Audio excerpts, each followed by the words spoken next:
Trump et Zelensky, c'était très chaud à la Maison-Blanche. Je pense qu'on n'a encore jamais vu de telles occurrences. On va suivre la vidéo, je ferai un commentaire au-dessus. Ok, on y va. Une autre question. Oui, j'aimerais réagir. Pendant 4 ans, les États-Unis d'Amérique ont eu un président qui a organisé des conférences de presse et qui a parlé en des termes durs sur Vladimir Poutine. Et Vladimir Poutine Vous n'avez encore jamais vu d'échange pareil. a envahi l'Ukraine et a pris une partie du pays. Le chemin Pas dans la Maison-Blanche. vers la paix et la prospérité consiste à s'engager avec la diplomatie. Nous avons essayé la technique de Biden de taper un petit peu sur son torse et dire que les mots étaient plus importants. Mais ce qui fait des États-Unis un bon pays, c'est que les États-Unis travaillent par voie diplomatique. Les États-Unis sont fatigués de la guerre. Parce que cette guerre n'est pas pour les intérêts des Américains, surtout les conservateurs. Alors là, ils veulent une solution. Suivant. Voilà ce que fait le président Trump. Zelensky demande, puis-je vous poser une question?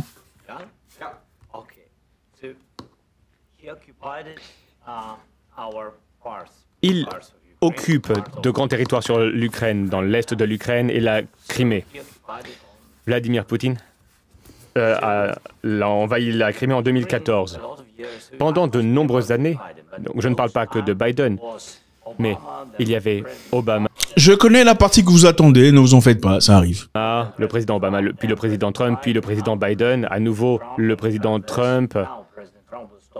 Et nous espérons que le président Trump arrêtera cette guerre. Mais en 2014, personne n'a arrêté Poutine. Il a tout simplement occupé la Crimée. Il a tué des personnes, vous savez. En 2015, en 2014. Mais je n'étais pas là. Oui, mais en 2014 jusqu'à 2022, la situation était la même. C'est-à-dire qu'il y a des personnes qui sont mortes. Ok, pour le contexte. Là, on demande à M. Zelensky de signer un contrat. Ok, signer un contrat de paix. Quel est ce contrat? Le contrat donne aux États-Unis accès aux minéraux, aux ressources vitales de l'Ukraine à hauteur de 50%. En tout cas, une grande partie de leurs ressources va aller aux États-Unis. Pourquoi? Parce que les États-Unis ont assisté l'Ukraine pendant sa guerre contre la Russie, en donnant des milliards de dollars en aide, en armement et en argent à l'Ukraine. Évidemment, ce n'est plus Joe Biden, ce ne sont plus les démocrates, ce sont les républicains. Ils veulent leur argent en retour. Au départ, M. Zelensky a refusé de signer. Ensuite, après beaucoup de pression, il a finalement accepté de signer, mais désirant des certitudes venant des États-Unis d'Amérique. Il a donc fait son voyage pour aller à la Maison-Blanche et discuter avec le président lui-même, dans l'objectif d'avoir des certitudes. Quelles certitudes? Il est prêt à concéder, prêt à accepter à signer ce contrat, mais moyennant un soutien inéluctable des États-Unis d'Amérique. Quel genre de soutien? Il dit, ok, d'accord, je suis prêt à signer. Mais au cas où la Russie attaquait encore l'Ukraine, je voudrais que vous me montriez quelles sont les mesures à travers lesquelles les États-Unis réagiraient en protégeant l'Ukraine. Qu'est-ce que vous avez chez vous, dans les poches ou sous les manches? Je veux savoir. Alors, la réponse de Donald Trump était très simple. Trump a dit, la Russie n'attaquera pas. Alors, le président ukrainien dit, mais il a dit ça dans le passé. Dans le passé, il a déjà promis de ne pas attaquer. Pourtant, en 2014, il l'a fait. C'est là que nous sommes. Suivant. Ils sont mortes. Personne ne l'a arrêté. Nous avons échangé avec lui. Nous avons échangé en bilatéral à de nombreuses reprises. Et avec lui, nous avons signé, comme en 2019, j'ai signé avec lui un accord. J'ai signé avec lui, avec Emmanuel Macron et Angela Merkel, nous avons signé un cessez-le-feu. Et tout le monde m'a dit que nous avons signé, hein, c'était écrit.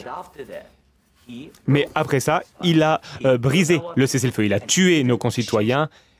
Il n'a pas échangé de prisonniers. Pourtant, nous avions signé un accord sur l'échange de prisonniers, mais il n'a pas respecté le contrat. De quel type de diplomatie parlez-vous, JD? Que signifiez-vous? Je parle d'une diplomatie qui peut mettre un terme à la destruction de votre pays. Monsieur le Président. Ok, ça chauffe.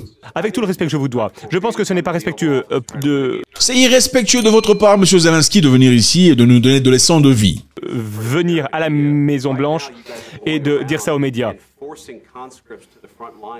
Vous êtes en train de forcer des gens dans l'armée parce que vous avez des difficultés de recrutement. Vous forcez des personnes à aller sur la ligne de front. Vous devriez remercier le président Trump de mettre un terme à ce conflit. Mais vous devriez voir Es-tu déjà été en Ukraine pour voir les genres de problèmes que nous avons? le conflit. J'ai vu les histoires et je sais ce que vous faites. Oh, on le propagande à tout.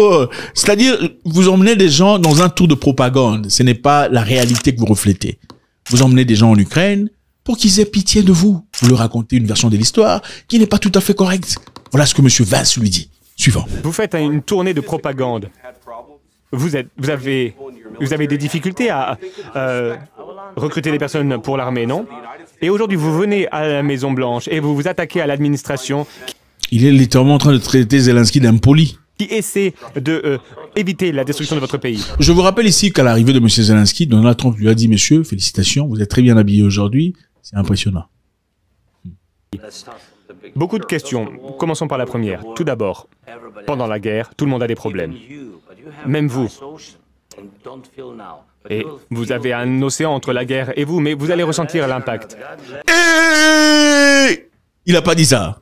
Il a dit tout le monde a des problèmes. Mais vous, vous avez l'océan qui vous sépare. Là, en parlant de la Russie. Donc, tout le monde a des problèmes. Mais vous, vous êtes épargné parce que vous avez l'océan qui vous sépare entre vous et la Russie. Donc, vous ne comprenez pas ce que nous ressentons. Et vous avez un océan entre la guerre et vous, mais vous allez ressentir l'impact. Vous ne le ressentez pas maintenant, vous le ressentirez dans le futur. Oh là là, ça a dérangé Trump. Suivez. Vous ne savez pas ça. Non, ne nous dites pas ce que nous allons ressentir. Nous essayons de régler un problème. Ne nous dites pas ce que l'on va ressentir comme effet. Non, vous n'êtes pas en position de nous dire ça. C'est la première chose. Vous n'êtes pas du tout en position de dicter ce que nous allons ressentir ou les impacts que nous allons ressentir. Nous allons nous sentir très très bien. Nous allons nous sentir forts. Vous allez vous sentir influencé. Vous n'êtes pas en position pour le moment. Tu n'es pas en position de nous dire comment on va se sentir dans le futur. En position pour le moment de dire quoi que ce soit. Vous n'êtes Mais M. Zelensky parle, hein, ils n'arrêtent pas. Pas dans une bonne position aujourd'hui. Vous n'avez pas les cartes en main pour le moment. Vous n'avez pas des cartes en main pour l'instant. Vous n'avez pas les bonnes cartes, M. Trump dit. Ah, grâce à nous, vous avez quelques cartes en main. Il dit, je suis pas en train de jouer aux cartes. Trump lui dit, vous n'avez pas les bonnes cartes en main. Et lui réplique disant, je ne suis pas en train de jouer aux cartes. Ce n'est pas un jeu de cartes. Vous voyez un peu le combat d'esprit là. Continuons. Monsieur le Président, vous jouez avec la vie de millions de personnes. Vous jouez avec la Troisième Guerre mondiale. Vous risquez la Troisième Guerre mondiale. Tu es en train de jouer avec la Troisième Guerre mondiale? Avec la Troisième Guerre mondiale. Vous risquez la Troisième Guerre mondiale. Et ce que vous faites est un manque de respect pour le pays, ce pays. Non, non, je vous respecte. Est-ce que vous avez dit merci au moins une fois? Dans cette réunion, durant cette réunion, est-ce que vous avez dit merci? Vous êtes allé en Pennsylvanie et vous avez fait campagne pour l'opposition au mois d'octobre. Il dit, tu es venu en septembre, tu es parti à Pennsylvanie pour aller soutenir l'équipe opposante, c'est-à-dire les démocrates. Je vous rappelle que Zelensky était parti aux États-Unis pour soutenir la campagne électorale. Il n'a pas été trop direct, mais il a soutenu les démocrates, espérant que les démocrates continuent de gagner. Manifestement, parce que les démocrates libéraient de l'argent. Okay? L'argent partait facilement en Ukraine. Et aussi, c'est grâce à eux que Zelensky est devenu... C'est à travers les démocrates que Zelensky est devenu l'homme de l'année chez Time Magazine. Beaucoup de personnes ont applaudi par rapport à ça, pour son courage, sa bravoure, sa résistance à l'égard de la Russie. Mais quelques temps plus tard, on découvrira que les démocrates auraient payé quelques millions de dollars à Time Magazine pour en faire l'homme de l'année. Suivant. Donc au moins vous devriez exprimer de la gratitude envers les États-Unis et le président... Donc le vice-président essaie de lui rappeler, nous savons que tu es parti soutenir les démocrates. Donc ne peux pas venir ici devant nous manquer de respect. Auprès de tu as fait preuve d'appréciation. Il faut faire preuve d'appréciation ici puisque nous essayons de finir la guerre chez toi à la maison. Les États-Unis et le président essaie de sauver votre pays. S'il vous plaît.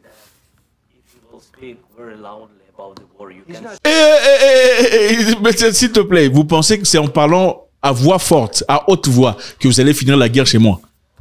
Vous pensez que c'est... Suivant. Si vous parlez fort de la guerre, il ne parle pas fort. Il ne parle pas fort. Votre pays est en très grande difficulté. Est-ce que je peux parler? Non, non, non, non, vous ne parlez pas. On lui a fermé la bouche là. Tu as trop parlé, c'est bon. Vous ne gagnez pas, vous ne gagnez pas. Vous avez une chance de vous en sortir grâce à nous. Tu n'es pas en train de gagner la guerre. Nous sommes forts dans notre pays. Depuis le début de la guerre, nous avons été seuls et nous sommes reconnaissants. Vous n'avez pas été seul, vous n'avez pas été seul. Nous vous avons donné 350 milliards de dollars. Nous vous avons donné de l'équipement militaire.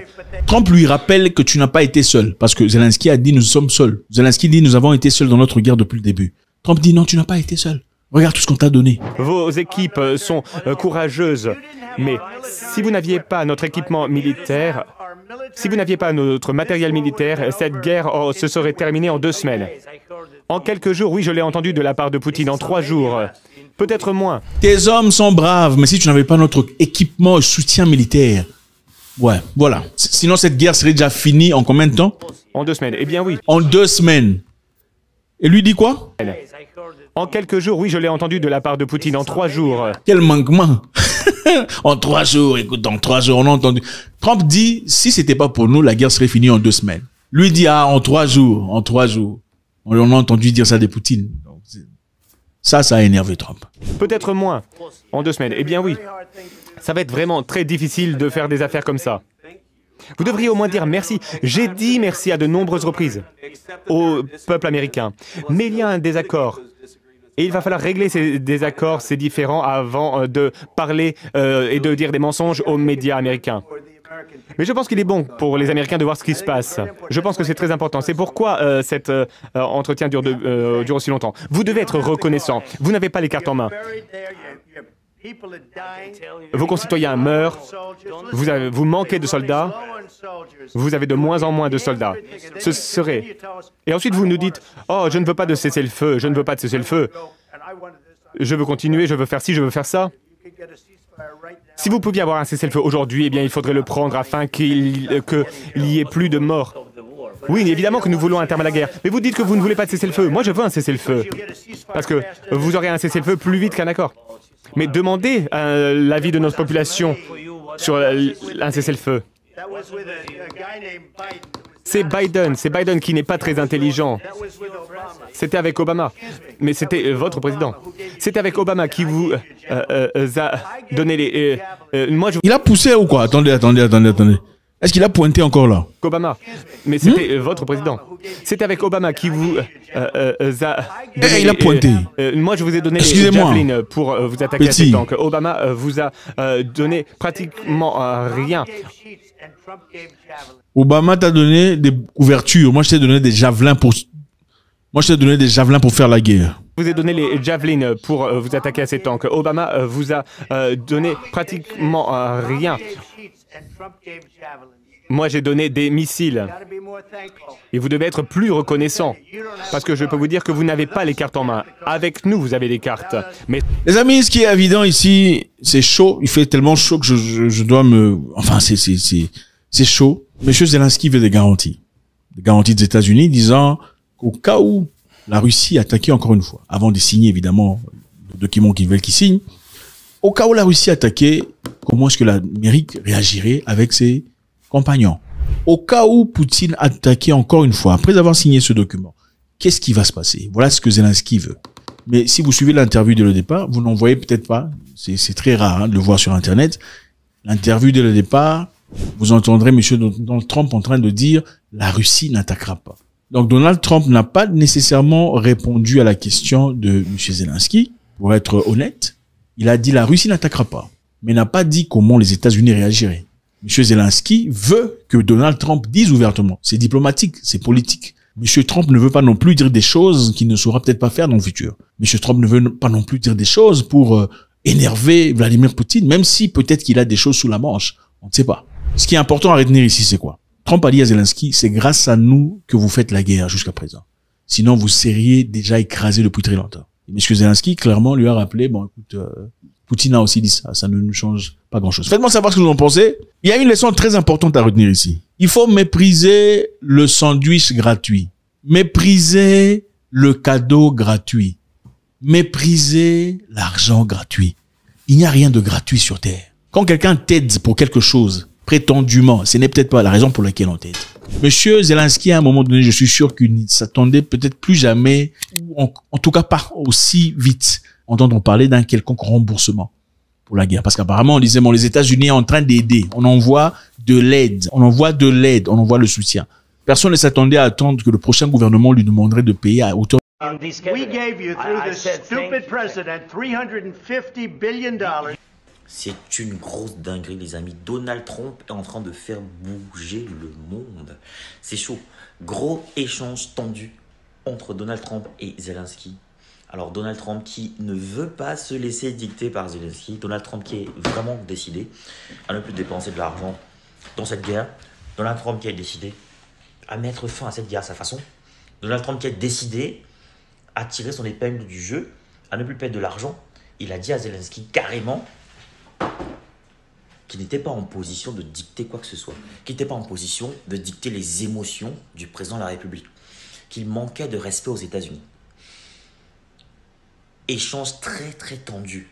C'est inouï, du jamais vu. On n'a jamais vu un tel échange. Franchement, c'est une dinguerie. Ouf. Le monde bouge, les amis. Vous voulez créer du contenu qui captive, qui informe. Vous voulez partager votre expérience, votre expertise avec le monde. Vous voulez gagner de l'argent avec ce que vous aimez. Alors, ma formation, elle est pour vous. Cette formation, elle est taillée sur mesure pour vous.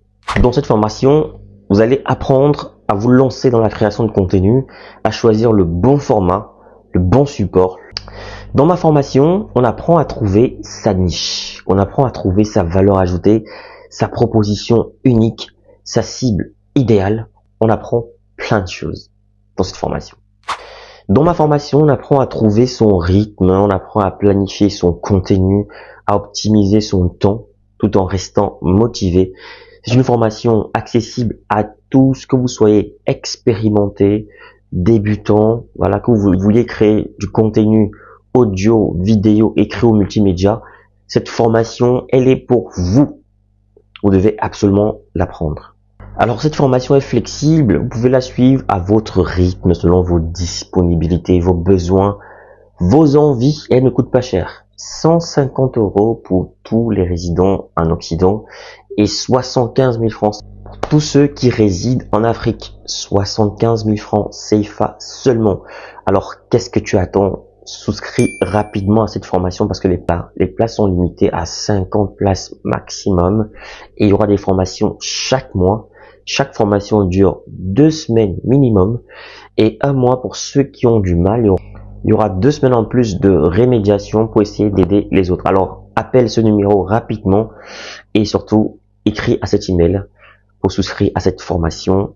Voilà, le numéro, je rappelle, 0467 81 59 18, précédé du plus 32. Donc, je reprends, plus 32 0467 ou alors plus 32 467 81 59 18, disponible bien sûr par appel et sur WhatsApp ou alors écrivez-moi tout simplement par mail pour souscrire à votre formation. Donc je vous attends nombreux et les places sont très limitées. Donc à très bientôt.